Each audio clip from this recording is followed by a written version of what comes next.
Security forces की शुमाली वजीरिस्तान में खुफिया इत्तलात पर कार्रवाई। फायरिंग के तबादले में 2 दहशतगर्द हलाक। असलहा और गोला बारूद बरामद। मारे गए दहशतगर्द सिक्योरिटी फोर्सेस पर हमलों में मुलव्विस थे।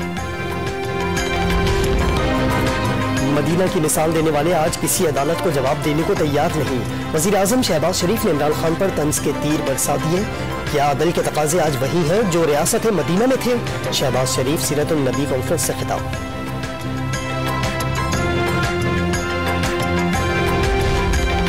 नाअहली का फैसला इमरान खान को इक़्तिदार में लाने के लिए किया गया। नवाज शरीफ का इल्जाम, लंदन में प्रेस कॉन्फ्रेंस के दौरान ऐसे फैसलों को मुल्क के लिए नुकसानदेह करार दे दिया।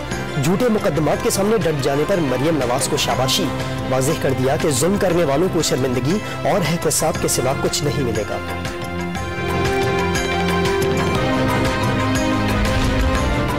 नवाज शरीफ ने आज अपनी हुकूमत के खात्मे से मुतालिक हकायक कौम के सामने रखे। इमरान खान ने मईशत को डुबो दिया और कौम को गुमराह किया। लीगी रहनुमा हसन इकबाल की प्रेस कॉन्फ्रेंस के दौरान पीटीआई क़यादत को इल्जामात लगाने के बजाय गिरेबान में झांकने का मशवरा।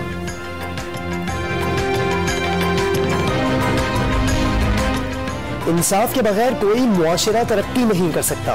बरतानिया में वजीर आजम ने कानून तोड़ने की जुर्रत नहीं कर सकता। चेयरमैन पीटीआई का सीरत उन नबी कॉन्फ्रेंस से खिताब। तरक्की के लिए खौफ का बुत तोड़ना भी जरूरी करार दे दिया।